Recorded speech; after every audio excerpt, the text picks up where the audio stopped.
نعم۔ السلام علیکم ورحمۃ اللہ وبرکاتہ۔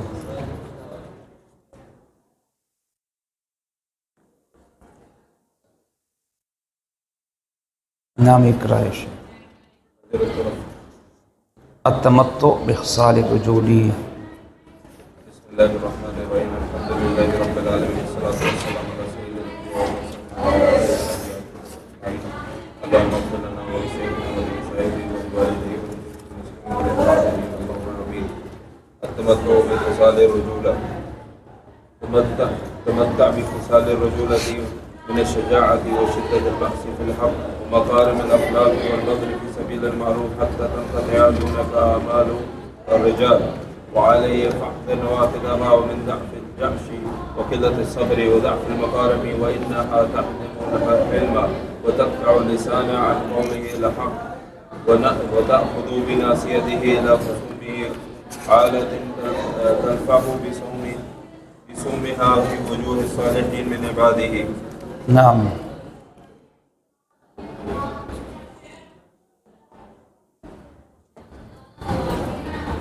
الحمد للہ وحدہ والصلاة والسلام علی من لا نبی بعد۔ اما بعد، محترم سامعین کرام، عزیز طلبہ،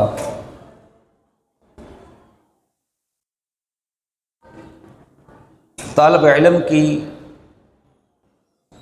خوبیاں اور خصائل آپ سماعت کر رہے تھے، جن میں کچھ خوبیاں آپ سماعت کر چکے ہیں۔ ایک طالب علم کو مخلص ہونا چاہیے، سلف کے عقیدے کے اور منہج کے مطابق ہونا چاہیے، خشیت الہی، عاجزی انکساری کا وہ پیکر ہو، قناعت پسندی، زہد اس کے اندر ہو، علم کی رونق سے مالا مال ہو، اخلاقیات سے وہ متمتع ہو۔ یہ صفات آپ سن چکے ہیں۔ آج بقیہ جو صفات طالب علم کی ہیں، انشاءاللہ اللہ کی توفیق سے ہم ان کو مکمل کریں گے۔ نامی خوبی جو شیخ نے یہاں بیان فرمائی ہے، گویا کہ یہ اس سے پہلی جو خوبی ہے اس کی تکمیل اور اس کا تتمہ ہے۔ التمتع بخصال الرجولہ، یعنی مردانہ خوبیوں سے متصف ہونا۔ جو مردانہ خصائل ہیں ان سے فائدہ حاصل کرنا۔ ایک طالب علم کے لیے ضروری ہے اس کے اندر مردانگی پائی جائے۔ اس لیے شیخ فرماتے ہیں تمتع بخصال الرجولہ، کہ مردانہ خوبیوں سے آپ مالا مال ہوں، اس سے فائدہ حاصل کریں، اس سے متصف ہوں۔ مثلا من شجاع بہادری ہے، ایک طالب علم بہادر ہونا چاہیے۔ رسول کریم صلی اللہ علیہ وسلم خود بھی بہادر نڈر تھے، اور یہی خوبی آپ نے اپنے اصحاب میں پیدا کی۔ یہی خوبی ایک طالب علم کے ہونے چاہیے، وہ طالب علم بہادر ہو، نڈر ہو۔ وشدت البأس فی الحق، اور حق کے کاموں میں اس کے اندر جان فشانی ہو، سخت گیری ہو، حق بات میں وہ ڈٹ جانے والا ہو، جان لڑا دینے والا ہو۔ ومکارم الاخلاق، اچھے اخلاق، یہ پہلے آپ سن چکے ہیں۔ والبذل فی سبیل المعروف، نیک کاموں میں، اچھے کاموں میں خرچ کرے۔ ایک طالب علم کو اللہ کی راہ میں خرچ بھی کرنا چاہیے۔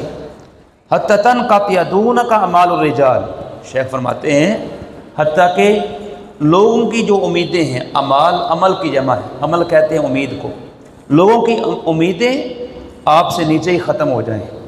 لوگ جو بھی آپ سے امید لگائیں وہ آپ اس کو پوری کر دیں۔ یہ بہت ہی اہم صفات ہیں جو طالب علم کے اندر ہونے چاہیے، بہادری ہے اور اس طرح جان فشانی ہے، اچھے اخلاق ہیں، اللہ کی راہ میں خرچ ہے، نیک کاموں میں خرچ کرنا، یہ نہایت ہی بہترین خوبیاں ہیں۔ اس لیے شیخ فرماتے ہیں وَعَلَيْهِ فَاحْذَرْ نَوَاقِضَهَا، طالب علم کے لیے ضروری ہے کہ ان خوبیوں کے جو نواقض ہیں، جو ان کو توڑنے والی چیزیں ہیں، جو ان کے مخالف چیزیں ہیں، ان سے بچا رہے۔ مثلا من ضعف الجأش، کم ہمتی، کم حوصلگی، انسان کے اندر ہمت نہیں پڑے، ہمت کی کمزوری، ہمت کی کمزوری کو ضعف الجأش کہتے ہیں۔ انسان کو بہمت ہونا چاہیے، ہمت نہ ہارے، اگر پڑھنے لگا ہے تو اس کو پورا کرے، درمیان میں چھوڑ کے بھاگ جانا اچھا نہیں ہے۔ ایک انسان اگر کسی مرکز میں، کسی جامعہ کے اندر پڑھنے لگا ہے، اس کے اندر یہ ہمت ہو کہ میں مکمل انشاءاللہ کر کے جاؤں گا۔ کوئی کتاب شروع کی ہے، درمیان میں بھاگ جانا، یہ کیا ہے؟ بہادری نہیں ہوتی ہے۔ بہادری کیا ہے کہ آپ مکمل کریں اس کو۔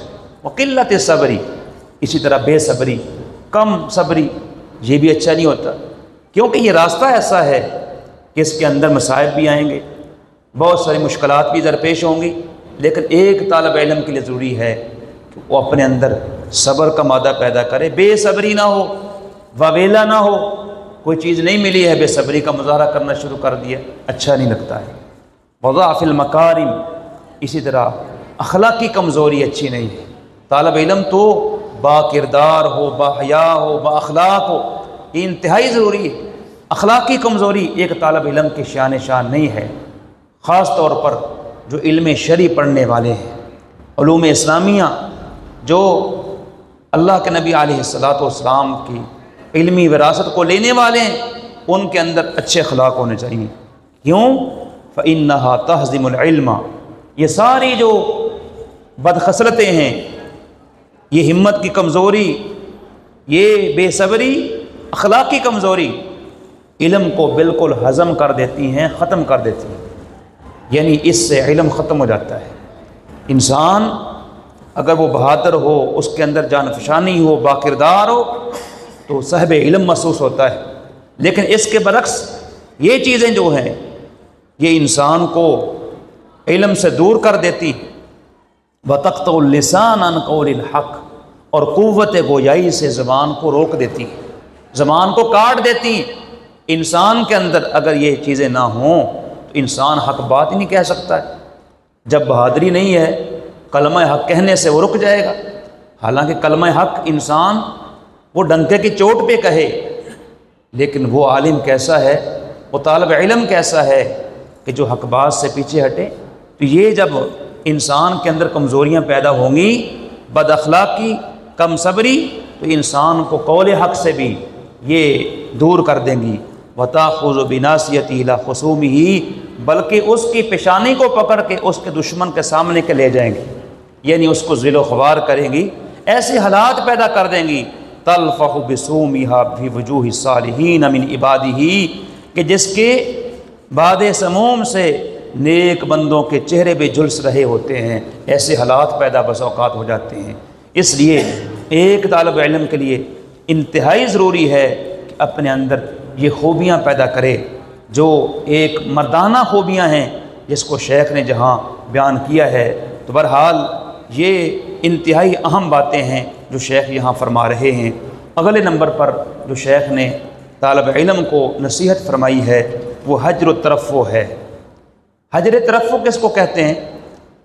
ترفع کہتے ہیں کہ عیش و عشرت۔ حجر کا معنی ہوتا ہے چھوڑنا، حجر و ترفع عیش و عشرت کی زندگی کو چھوڑنا، ناز و نعم کی جو زندگی ہے اس سے اجتناب کرنا۔ ایک طالب علم کو اس ایسی زندگی وہ جچتی نہیں ہے، اس کی شان نہیں ہے۔ ایک طالب علم کے لیے ضروری ہے کہ وہ اس سے گریز کرے۔ شیخ فرماتے ہیں لا تسترسل فی التنعم والرفاہیہ، کہ اپنے آپ کو ناز و نعم میں اور عیش و عشرت میں نہ ڈبو، اپنے آپ کو ڈھیلا نہ کرو ان چیزوں کے اندر۔ کیوں؟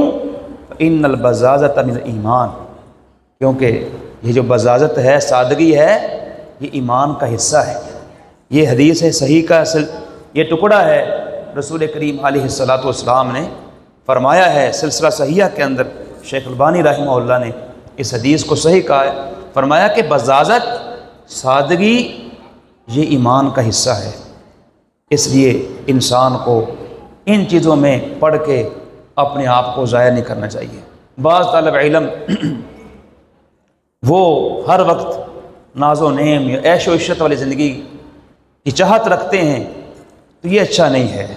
شیخ فرماتے ہیں مأخوذ وصیت امیر المؤمنین عمر بن الخطاب رضی اللہ تعالی عنہ فی کتابہ المشہور، اس سلسلہ میں فرماتے ہیں امیر المؤمنین عمر بن خطاب رضی اللہ تعالیٰ عنہ کی اس وصیت کو لازم پکڑیے جو انہوں نے اپنے مشہور خط میں اپنے فوجی نوجوانوں کو اور اپنے ساتھیوں کو تلقین فرمائی تھی۔ کیا کہا تھا؟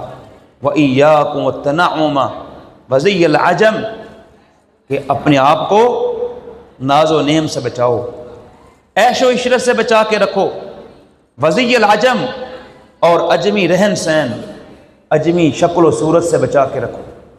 یہ اجمی شکل و صورت، اجمی سے مراد ایرانی مراد نہیں ہے، عرب کے علاوہ جتنے بھی جو لوگ ہیں وہ مراد ہیں، چاہے وہ ہندو ہوں یا دیگر جو قومیں ہوں، یعنی مسلمانوں کے علاوہ جو قومیں ہیں، عرب کے علاوہ جو قومیں ہیں، ان کی جو شکل و صورت ہے، زی کہتے ہیں شکل و صورت، رہن سہن، ان کا طریقہ اٹھنا بیٹھنا چلنا پھرنا، اور ان کے جو لباس ہیں، اسی طرح دیگر ساری چیزیں اس کے اندر آتی ہیں۔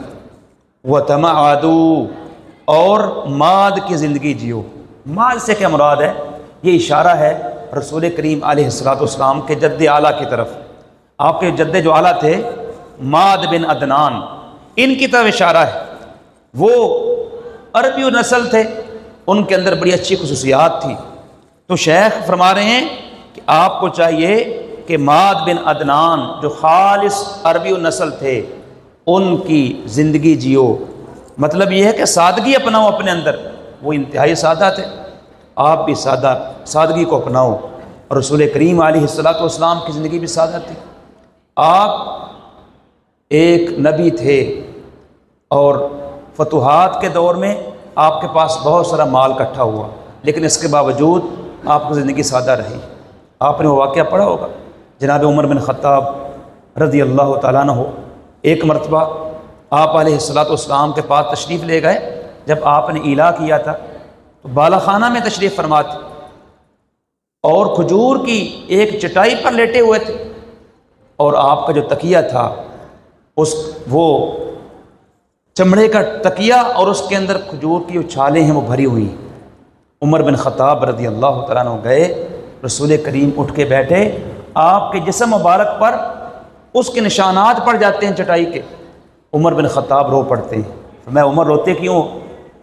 عمر بن خطاب رضی اللہ تعالیٰ عنہ فرماتے ہیں کہ اللہ نے آپ کو نبوت عطا کی ہے اور یہ فتوحات کا سلسلہ کھل چکا ہے۔ عربوں جو ایران اور اسی طرح فارس و روم ہیں، وہ کافر قومیں ہیں، وہ کس طرح دنیا کے اندر جی رہی ہیں، اور ہم اس زندگی میں ابھی پڑے ہوئے ہیں۔ نبی پاک علیہ السلام فرماتے ہیں اے عمر، ہمیں دنیا سے کیا سروکار ہے، یہ دنیا ان کے لیے ہے، ہماری آخرت ہے۔ اللہ اکبر، یہ آپ کی سادگی تھی۔ رسول کریم علیہ السلام اس سادگی پر ناز کیا کرتے تھے، لیکن یہ سادگی کا ہرگز مطلب نہیں ہے کہ گندے کپڑے پہن لیے جائیں، پھٹے پرانے کپڑے پہن لیے جائیں، یہ سادگی نہیں ہے۔ آگے جا کے وضاحت کریں گے وہ۔ وَخْشَوْشِنُو، اور اس لیے فرماتے ہیں خردرہ پن اپناؤ، اپنے اندر کیا ہے، یعنی اپنے چال کے اندر، اپنے لباس کے اندر سختی ہو، خردرہ پن ہو۔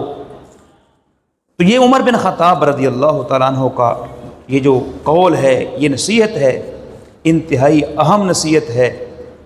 اگر طلبہ علم اور دیگر لوگ اس پر عمل کریں تو بہت ساری خیر حاصل ہو جائے، لیکن افسوس ہے عصر حاضر کے اندر طلبہ کے اندر، اسی طرح اہل علم کے ہاں جو عیش والی زندگی آ پہنچی ہے، یا دیگر جو اہل اسلام کے اندر عیش والی زندگی آ پہنچی ہے، وہ اس عیش ناز و نعم کے اندر ہی وہ اپنے آپ کو اچھا سمجھتے ہیں اور باقی چیزوں سے وہ اوائڈ کرتے ہیں۔ شیخ فرماتے ہیں طالب علم کے لیے ضروری ہے کہ اس کو لازم پکڑ لے۔ وعلیہ فَزْوَرَّ عَنْ زَيْفِ الْحَضَارَةِ، طالب علم کے لیے ضروری ہے کہ وہ جو نئی تہذیب و تمدن کے ایک کھوٹی جو چمک ہے اس سے الگ تھلگ رہے۔ فَزْوَرَّ الگ رہے، عَنْ زَيْفِ الْحَضَارَةِ، ہزارہ کہتے ہیں یہ جو تہذیب و تمدن ہوتا ہے، ضعیف کہتے ہیں کھوٹی، ایک کھوٹی قسم کی جھوٹی چمک والی یہ یورپ کی یہ تہذیب، اس کی شان و شوکت سے متاثر ہونے کی ضرورت نہیں ہے ہمیں تو چاہیے کہ ہم اللہ کے رسول محمد مصطفیٰ کے فرامین پر چلنے والے ہوں اور محمد مصطفیٰ کی زندگی اپنانے والے ہوں۔ یہ کھوٹی چمک والی تہذیب و تمدن ہے یؤنس اتباع، شیخ فرماتے ہیں یہ طبیعتوں کو نسوانی بنا دیتی ہے۔ اس کے اندر کیا ہوتا ہے؟ انسان یہ ہوتا انسانی لباس میں ہے لیکن لگتا کہ ایسے جس طرح کہ عورت ہو۔ فَإِنَّهُ يُؤَنِّسُ اتِّبَاعَ وَيُرْخِي الْأَعْصَابَ، اور انسان کے اعصاب کو یہ ڈھیلا کر دیتی ہے۔ یہ جو تہذیب و تمدن ہے، آپ دیکھ لیں جو بھی یورپین معاشرے سے متاثر ہیں ان کا اٹھنا بیٹھنا چلنا پھرنا کس طرح ہے، خواتین کی طرح ان کے سارے مردانگی ہے ہی نہیں، مردانگی لگتی نہیں۔ وَيُقَيِّدُكَ بِخَيْطِ الْأَوْهَامِ، شیخ فرماتے ہیں یہ جو تہذیب ہے، یہ جو کلچر ہے، یہ انسان کو اوہام کے جالوں میں قید کر دیتا ہے، مقید کر دیتا ہے۔ انسان ہر وقت وہمے میں لگا رہتا ہے یہ کر لوں وہ کر لوں، حالانکہ وَيَصِلُ الْمُجِدُّونَ لِغَايَاتِهِمْ، اور جو کوشش کرنے والے ہوتے ہیں، مجد کہتے ہیں جو محنت کرنے والے ہیں، جو کوشش کرنے والے ہیں، وہ اپنے ہدف کو جا پہنچتے ہیں۔ غایات کہتے ہیں جو ان کا گول ہوتا ہے وہ اس کو اویل کر لیتے ہیں، پا لیتے ہیں، لیکن جو اس قسم کے لوگ ہیں وہ اسی طرح رہتے ہیں۔ وَأَنْتَ لَمْ تَبْرَحْ مَكَانَكَ، اور آپ اپنی جگہ رہیں گے۔ مشغول بِالتَّأَنُّقِ فِي مَلْبَسِكَ، اپنے لباس کی چمک میں، اپنے لباس کی دلکشی جاذبیت کے اندر آپ مشغول رہیں گے کہ لباس کیسا ہو، اور اسی کو آپ دلکش کرنے میں بناتے رہیں گے، اور جو محنت کرنے والے ہیں وہ آگے نکل جائیں گے۔ وَإِنْ كَانَ مِنْهَا شِيَاطٌ لَيْسَتْ مُحَرَّمَةً وَلَا مَكْرُوهَةً، کہتے ہیں شیخ اگرچہ ان میں ایسی چیزیں ہیں جو حرام نہیں ہیں، مکروہ نہیں ہیں، لباس کے اندر ایسے لباس ہیں جو حرام نہیں ہیں، شریعت نے جب حرام نہیں کیا ہے تو وہ لباس پہن سکتا ہے، مکروہ نہیں ہیں، لیکن لیست سمتن صالحہ، اچھی عادت نہیں ہے یہ کہ اس قسم کے یعنی یورپ کی اور اسی طرح جو کھوٹی تہذیب ہے اس کے پیچھے انسان چل نکلے۔ والحلیۃ فی الظاہر کاللباس، کہتے ظاہری جو زیور ہے، جو ظاہری انسان کی بناوٹ ہے، خوبصورتی ہے، زین و زیب ہے، لباس کی طرح ہے، یعنی لباس جس طرح ظاہری انسان کا ایک زین و زیب ہے، عنوان علی انتماء شخصی، یہ کسی انسان کے رجحان کی علامت ہوتا ہے۔ لباس سے انسان کی شخصیت اجاگر ہوتی، لباس واضح کرتا ہے کہ انسان کس قسم کا انسان ہے، بل تحدید لہو، بلکہ یہ لباس اس کو ایک محدود کرتا ہے اور اس کو دائرہ کار بتاتا ہے کہ اس انسان کا دائرہ کار کیا ہے، یہ کس دائرہ کار میں رہ رہا ہے۔ وَاللِّبَاسُ إِلَّا وَسِيلَةٌ مِّن وَسَائِلِ التَّعْبِيرِ عَنِ الذَّاتِ، شیخ فرماتے ہیں یہ لباس انسانی ذات کی تعبیر کے وسائل میں سے ایک ذریعہ ہے، ایک ذریعہ ہے، انسان اپنی ذات کو اس کے ذریعے سے اظہار کرتا ہے۔ تو یہاں شیخ نے ساتھ ہی لباس کی بات گفتگو شروع کر دی ہے کہ انسان کا جو لباس ہے وہ کیسا ہونا چاہیے۔ انسان کا جو لباس اس کا آئینہ ہوتا ہے، اس کو دکھلاتا ہے۔ شیخ فرماتے ہیں فَكُنْ حَاضِرًا فِي لِبَاسِكَ، ایک طالب علم کے لیے ضروری ہے کہ اپنے لباس کے اندر بالخصوص محتاط رہے، کانشیس رہے کہ اس کا لباس کیسا ہونا چاہیے۔ اللہ اکبر، سلف صالحین اس کا بڑا خیال رکھا کرتے تھے۔ لأنه يعبرك لغيرك عن تقويمك في انتماء والتقويم والذوق، کیوں؟ یہ جو لباس ہے، یہ لباس یہ آپ کو انتساب، رجحان اور ذوق کو سیدھا کرنے کے لیے آپ کی عکاسی کرتا ہے۔ یعبر کا معنی آپ کی تعبیر کرتا ہے، آپ کی عکاسی کرتا ہے، آپ کو دوسروں کے سامنے آپ کا جو رجحان ہوتا ہے، آپ کی جو نسبت ہوتی ہے، آپ کا جو ذوق ہوتا ہے، اس کو واضح کرتا ہے یہ کس قسم کا انسان ہے۔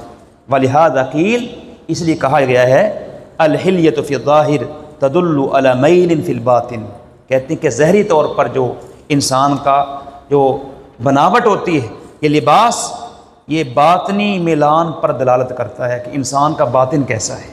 ظاہری طور پہ آپ کا جو لباس ہے واضح کرتا ہے کہ انسان اندر اس کا کیا ہے۔ وَالنَّاسُ يُصَنِّفُونَكَ مِن لِبَاسِكَ، اس لیے کہتے ہیں کہ انسان کے لباس کو دیکھ کر کے لوگ وہ اندازے لگاتے ہیں، آپ کے لباس کو دیکھ کر کے آپ کا معیار وہ واضح کرتے ہیں کس قسم کا اس کا معیار ہے۔ وَإِنَّ كَيْفِيَّةَ اللُّبْسِ تُعْطِي لِلنَّاظِرِ تَصْنِيفَ اللَّابِسِ مِنَ الرَّسَانَةِ وَالتَّعَقُّلِ، شیخ فرماتے ہیں کہ بلکہ لباس کی جو کیفیت ہے، جو حلیہ ہے، یہ دیکھنے والے کو لباس پہننے والے کا معیار دیتا ہے۔ تصنیف کا معنی یہاں معیار کے معنی میں، یعنی لباس پہننے والا کا جو معیار ہے، مثلا رسانہ، مضبوطی، گہرائی، عقل مندی، اور اس طرح تمشخ یعنی بزرگ بننے کی خواہش، والرہبنہ اور رہبانیت، وبالتصابی اور بچپنا پن، وحب ظہور خود نمائی، یہ چیزیں ہیں، یہ لباس سے واضح ہوتی ہیں کہ یہ لباس پہن کر کے انسان کی جو اندر کی گہرائی ہے، عقل مندی ہے، یہ واضح ہوتی ہے، اس کا بچپنا واضح ہوتا ہے، اس کی خود نمائی واضح ہوتی ہے۔ اس لیے شیخ نے خاص طور پر یہاں زور دیا ہے کہ ایک طالب علم کو چاہیے کہ اپنی جو لباس ہے اس کے بارے میں خاص طور پر وہ محتاط رہے۔ شیخ فرماتے ہیں مَخُذْ مِن لِبَاسِ مَا يَزِينُكَ وَلَا يَشِينُكَ، لہٰذا ایسا لباس آپ پہنیں، ایسا لباس حاصل کریں آپ کو خوبصورت بنا دے۔ زان یزینو، زین کا معنی ہوتا ہے خوبصورت بنانا، آپ کو خوبصورت بنا دے، اور ولا شینوں کا آپ کو عیب دار نہ بنائیں۔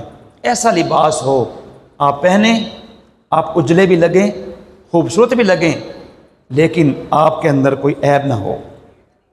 ولا یجعل فیک مکانا للقائل، اور یہ لباس آپ میں کہنے والے کی کوئی بات کا وہ ذریعہ نہ بنے، کل کو کوئی یہ بات نہ کہے کہ طالب علم ہے کس قسم کا لباس اس نے پہنا ہوا ہے۔ ولا لمز لللامزی، اسی طرح عیب جو ہی کرنے والا کہ عیب کا بھی ایک ذریعہ نہ بنے، کل کو کوئی بھی آپ کی طرف انگلی نہ اٹھا سکے۔ وَإِذَا تَلَاقَى مَلْبَسُكَ وَكَيْفِيَّةُ لُبْسِكَ بِمَا يَلْتَقِي مَعَ شَرَفِ مَا تَحْمِلُهُ مِنَ الْعِلْمِ الشَّرْعِيِّ كَانَ أَدْعَىٰ لِتَعْظِيمِكَ وَانْتِفَاعِ بِعِلْمِكَ۔ شیخ فرماتے ہیں کہ جب آپ کا لباس، آپ کا پہناوے کی جو کیفیت ہے، جب یہ علم شرعی کے ساتھ ملاقات کرتی ہے، مطلب یہ ہے کہ علم شرعی کے شرف کے ساتھ یہ ہم آہنگ ہوتی ہے، کان ادعا لتعظیمک، یہ آپ کے تعظیم کے یہ زیادہ باعث ہے، والانتفاع بعلمک، آپ کے علم کو سے نفع حاصل کرنے کے زیادہ باعث ہے۔ جب آپ کا لباس آپ کے علم شرعی کا ہم آہنگ ہوگا، اس سے ملتا جلتا ہوگا، پھر لوگ آپ کی تعظیم بھی کریں گے، اور پھر لوگ آپ سے علم حاصل کرنے کے لیے بھی لپکیں گے۔ بل بحسن نیتی کا یکون قربہ، بلکہ آپ کی اگر نیت اچھی ہے لباس کے ساتھ ساتھ یہی چیز یہ قربت کا ذریعہ بن سکتی ہے، یعنی عبادت کا ذریعہ بن سکتی ہے۔ انہ وسیلۃ الی ہدایت الخلق للحق، کیونکہ یہی چیز یہ مخلوق کی حق کی طرف ہدایت کا ذریعہ بن جاتی ہے کہ جب آپ لوگوں کو نصیحت کرتے ہیں، لوگ آپ کی طرف آتے ہیں، آپ رہنمائی کرتے ہیں، حق بات کو وہ قبول کر لیتے ہیں۔ برکیف یہ اچھی نصیحتیں ہیں شیخ رحمہ اللہ کی جو لباس کے متعلق آپ کے سامنے بیان فرما رہے ہیں۔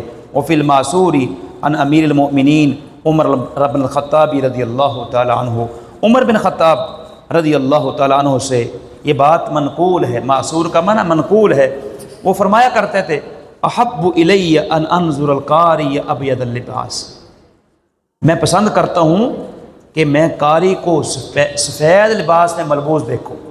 ایک قاری، ایک عالم، ایک پڑھنے والا جو علم شرعی پڑھ رہا ہے وہ سفید لباس میں ملبوس۔ ویسے بھی جو سفید لباس ہے اس کی بڑی اہمیت ہے۔ رسول کریم علیہ السلام نے فرمایا ہے کہ البسوا من ثیابکم البیاس، آپ اپنا سفید لباس پہنا کرو، اپنے مردوں کو بھی سفید لباس میں کیا ہے کفن دو۔ تو یہ بہترین ایک نصیحت ہے رسول کریم علیہ السلام کی، سفید لباس کی اہمیت کو یہ اجاگر کرتی ہے۔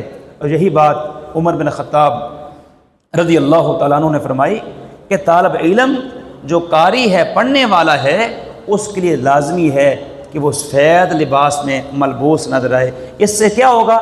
لیعظم فی نفوس الناس، اس کی لوگوں کے سامنے عظمت بنے گی۔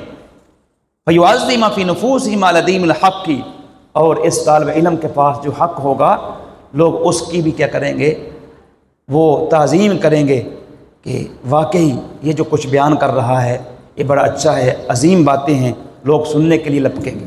والناس کما قال شیخ الاسلام ابن تیمیہ رحمہ اللہ، شیخ الاسلام ابن تیمیہ بڑا ایک نام ہے، وہ فرمایا کرتے تھے مجموع الفتاوی میں یہ شیخ نے بات کہی ہے کہ لوگ اسراب القطا، پرندوں کے جھنڈ کی طرح ہیں۔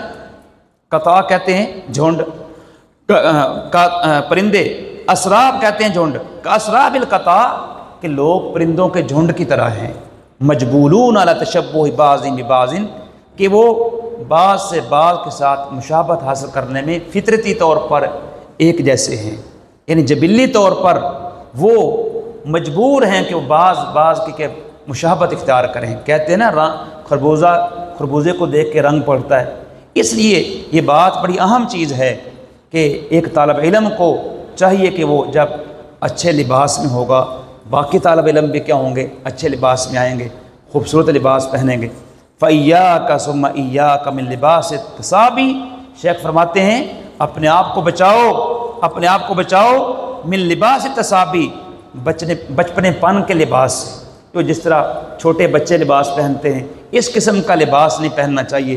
ایک طالب علم کے لیے چاہیے کہ وہ لباس پہنے جو طالب علم کے شان ہے۔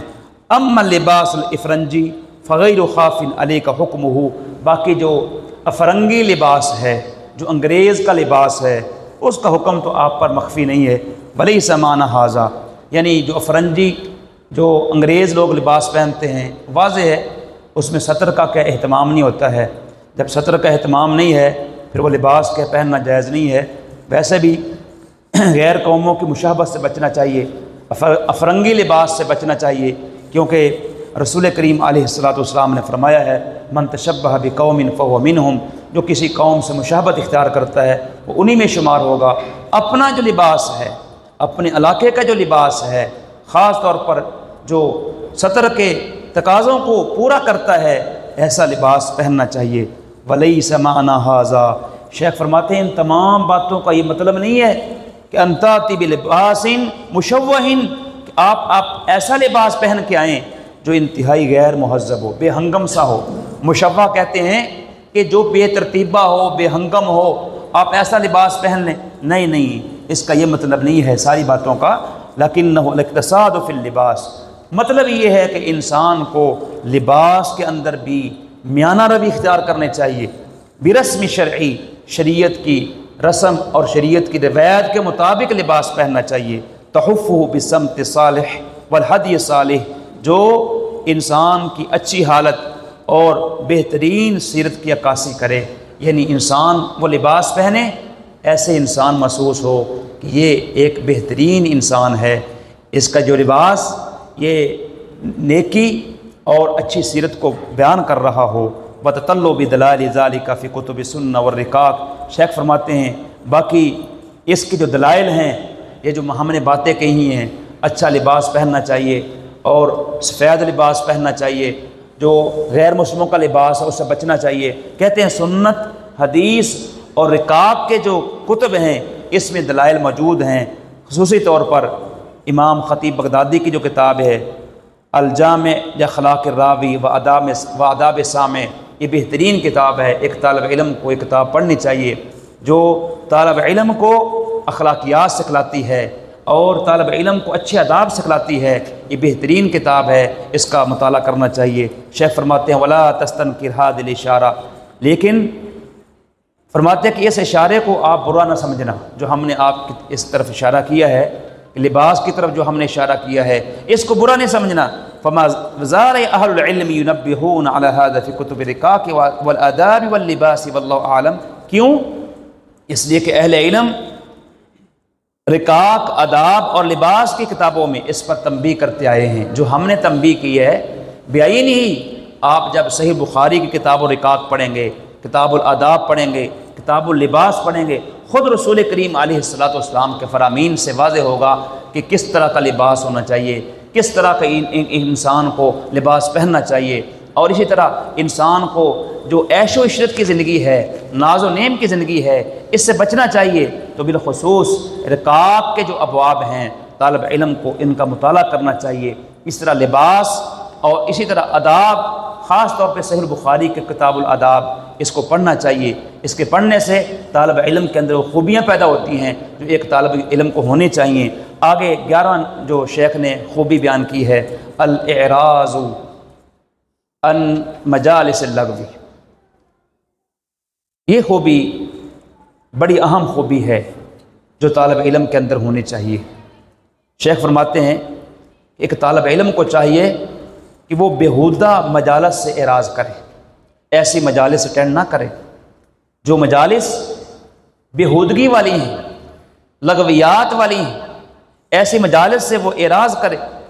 لا تطع بساط من یکشون فی نادیکم المنکر، فرماتے ہیں کہ ایسی چٹائی کو مت روندیں کہ جو لوگوں کی ایسی چٹائی ہے کہ جو اپنی محفلوں کے اندر منکرات کو داخل کرتے ہیں۔ من یکشون فی نادیہم، جو داخل ہوتے ہیں ایسی محفلوں کے اندر جو بری محفلیں ہیں۔ مطلب یہ ہے کہ ایسی محفلوں میں نہ جائیں کہ جو برائی والی ہیں اور بری محفلیں ہیں۔ وَيَحْتِقُونَ أَسْتَارَ الْأَدَبِ، جو ادب کے پردوں کو چاک کر دیتی ہیں۔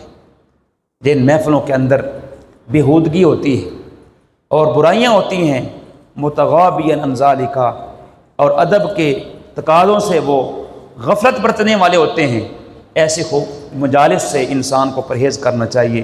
فَإِنْ فَعَلْتَ ذَلِكَ فَإِنَّ جَنَایَتَكَ الْعِلْمِ وَأَهْلِهِ عَظِیمًا، اگر آپ ایسا ارتکاب کر لیں گے، اس کا علم اور اہل علم پر آپ کا بہت بڑا کیا ہوگا، ظلم ہوگا، آپ کا بہت بڑا پاپ ہوگا۔ آپ ایسی مجالس میں جائیں، خصوصی طور پر ایک طالب علم جو شرعی علوم کو پڑھنے والا ہے، جب وہ بری محفلوں میں جائے گا اور برے لوگوں میں بیٹھے گا، لوگ انگلیاں اٹھائیں گے، یہ جامعہ کا طالب علم ہے، ان مجالس میں آتا ہے، تو یہ بہت بڑا ظلم ہے۔ آپ کا علم پر بھی ظلم ہے، اہل علم پر بھی ظلم ہے، اپنے اساتذہ پہ بھی ظلم ہے، آپ ان پر ظلم کر رہے ہیں۔ اس لیے ایک طالب علم کے لیے ضروری ہے ایسی مجالس میں نہ جائیں، بلکہ عباد الرحمن کی صفات کیا ہے، وَإِذَا مَرُّوا بِاللَّغْوِ مَرُّوا كِرَامًا، کہ جو عباد الرحمن ہوتے ہیں بری مجالس کے پاس سے گزرتے ہیں تو ایسے گزر جاتے ہیں، وہ وہاں بیٹھتے ہی نہیں، ایسے مجالس کو اٹینڈ ہی نہیں کرتے، بلکہ قرآن مقدس کا اگر مطالعہ کریں، جو منافقین تھے، مشرکین تھے، قرآن کا استہزاء کیا کرتے تھے، اللہ سبحانہ و تعالیٰ نے ایسی مجالس میں بیٹھنے سے بھی منع کر دیا۔ وَقَدْ نَزَّلَ عَلَيْكُمْ فِي الْكِتَابِ أَنْ إِذَا سَمِعْتُمْ آيَاتِ اللَّهِ يُكْفَرُ بِهَا وَيُسْتَهْزَأُ بِهَا فَلَا تَقْعُدُوا مَعَهُمْ، اللہ فرماتے ہیں کہ ایسے مجالس جن میں اللہ عز و جل کی آیات کی انکار کیا جاتا ہے، اللہ کی آیات کا استہزاء کیا جاتا ہے، آپ ایسی مجلسوں میں مت بیٹھیں۔ جب ایسی مجالس میں بیٹھنا کہ اچھا نہیں ہے، تو پھر جو بری مجالس ہیں، گندی مجالس ہیں، لغویات والی مجالس ہیں، طالب علم کی شان نہیں ہے کہ ایسی مجالس کو اٹینڈ کرے اور ایسی مجالس میں بیٹھے، بلکہ ضرورت اس امر کی ہے کہ وہ منکر کو ختم کرنے کا فریضہ بھی ادا کرے، کیونکہ رسول کریم علیہ الصلاۃ والسلام فرماتے ہیں من رآ منکم منکرا فلیغیرہ بیدہ، اگر تم میں کوئی منکر دیکھتا ہے اس کو ہاتھ سے روکے، ہاتھ سے روکنے کی طاقت نہیں ہے، زبان سے روکے، اگر زبان سے نہیں روک سکتا کم از کم اپنی زبان سے بھی برا جانیں، لیکن یاد رکھیں وذالک اضعف الایمان، یہ ایمان کا کمزور ترین حصہ ہے۔ اگلی جو صفت شیخ رحمہ اللہ نے بیان کی ہے، الاعراض عن الحیشات، ایک طالب علم کو چاہیے کہ وہ بازاری آوازوں سے اعراض کرے، یہ شور و غل